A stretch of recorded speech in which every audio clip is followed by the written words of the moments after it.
खाली देवा येत नाही, पण तुम्ही आमच्या कार्याचे भागीदार आहात आणि म्हणूनच तुम्हाला प्रणाम करून या कलीला थोडस खाली यावं लागलं.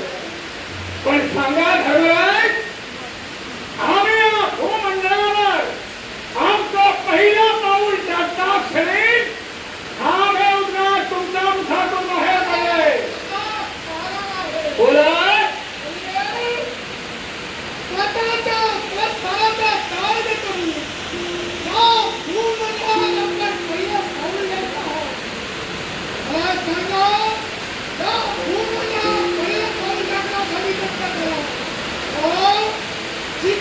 तुमच्या युगाला प्रारंभ नाही तिथला भूमंडळ आपण पहिला पाऊल कसं काय टाकू शकता? आमच्या युगाला अजून प्रारंभ झाला नाही, तरी सुद्धा काम, क्रोध, लोह, मोह, मद आणि मत्सर हे षड्रूप प्रत्येक माणसाच्या जीवनात वावरत असतात आणि म्हणून प्रत्येक मानवाच्या ठिकाणी ही कलिशक्ती औषध रूपाला कार्यरत आहे. धर्मराज, मला सांगा, 7 पायऱ्या स्वर्ग दरबाराच्या उतरून तुम्ही खाली आला. पहिली पायरी कर्माची, दुसरी पायरी धर्माची, तिसरी पायरी मोहाची, चौथी पायरी लोभाची, 5वी पायरी अहंकाराची, 6वी पायरी पापाची आणि 7वी पायरी म्हणजे तुमच्या न्यायाची. मग सांगा धर्मराज, दुसऱ्या पायरीवरून समजा तुमचं पाऊल, तर मधल्या सगळ्या पायऱ्या माझ्या, दुसऱ्या पायरीवरून जर तुमचं पाऊल 7व्या पायरीवर पडलं असतं तर तुम्ही कोण घशी पडणार नव्हता. निश्चितच माणसाला जीवन देणार असताना कधी आपला स्वार्थ साधायचा नसतो आणि तो स्वार्थ जर यमधर्माला आपल्या जीवनात साध्य केला असता तर या यशा शिखरापर्यंत आम्ही केव्हाही पोहोचलो नसतो.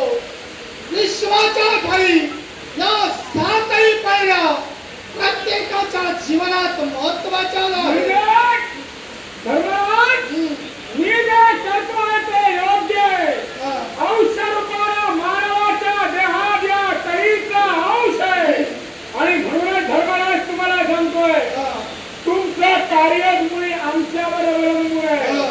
कारण त्या शंभू महादेवानं भूमंडळावरील प्रत्येक जीवाचा मृत्यू तुमच्या हाती काल पाशात सखडबंद करून ठेवलेला आहे आणि तोच मृत्यू केव्हा येतो तर तो मनुष्य या सगळ्या पायऱ्या ओलांडून पुढे जातो तेव्हा येतो. मग सांगा हो, तुमच्या कार्यात तुमचे भागीदार आम्ही नव्हे का? निश्चितच आमच्या कार्यात तुम्ही भागीदार आहात, पण तरी सुद्धा जिथं तुमच्या कलियुगाला प्रारंभ झाला नाही तिथला भूमंडळ तुम्ही प्रवेश केव्हाही करू शकत नाही. अजूनही तुम्हाला सांगतोय, तुमचं जीवन आमच्यावर अवलंबून आहे. प्रत्येक माणसाचं जीवन जसं आमच्यावर अवलंबून आहे तसं तुमचंही आमच्यावरच अवलंबून आहे आणि याच्या पूर्वीही होतं. धर्मराज, मला सांगाव, याच्या पूर्वी गेलेल्या त्रेतायुगात लंकाधीश रावणानं सगळ्या देवतांना आपल्या गृहात बंदी करून ठेवलं होतं. कोण तिथं पाणी भरत होता, कोण तिथं झाडलाट करत होता, कोण तिथं धुळीदांडी करत होता. आणि हे रावणाचे अत्याचार ज्यावेळी सहन झाले नाही त्याच वेळी देवतांनी माझी योजना केली. हे कलिदेवा, कुठल्याही प्रकारे ही रावण शक्ती आज या विश्वात अनर्थकारी कार्य करते, तो रावण या जगाच्या आड झाला पाहिजे. आणि म्हणूनच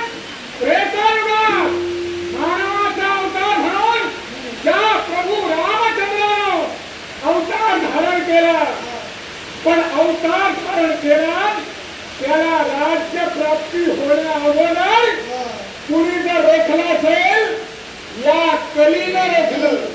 कारण त्या रामचंद्राची माता कैकेयी हिच्या मनात कलुषित कुणी निर्माण केलं? निश्चितच करूया. मंथरेनं केलं. मंथरा कोण होती? तर कैकेयीच्या माहेरून अयोध्येत केली गेलेली सप्रेम भेट होती. आणि या सप्रेम भेटीचा उपयोग मी योग्य त्या तऱ्हेनं करून घेतला. त्या मंथराद्वारे कैकेयीच्या मनात विष कालवलं. राम वनवासी झाला. 100 योजने असणारा सागर ओलांडून लंकेत पोहोचला. सीतामाईला सोडवण्यासाठी लंकाधीश रावणाचं हनन केलं. तुम्हाला सगळ्यांना सोडवलं. नाहीतर अजूनही तुम्ही लंकेत रावणाची भांडीच घातली. आंदोलन आहे देवतार्या वेळोवेळी क्षणोक्षणी बलिदेव तुम्ही आम्हाला सहकार्य केलेलं आहात. अहो ज्यावेळी एका मन्वंतराचा शेवट होऊ दुसऱ्या मन्वंतराला ज्यावेळी सुरुवात होत असते त्यावेळी तो मन्वंतराचा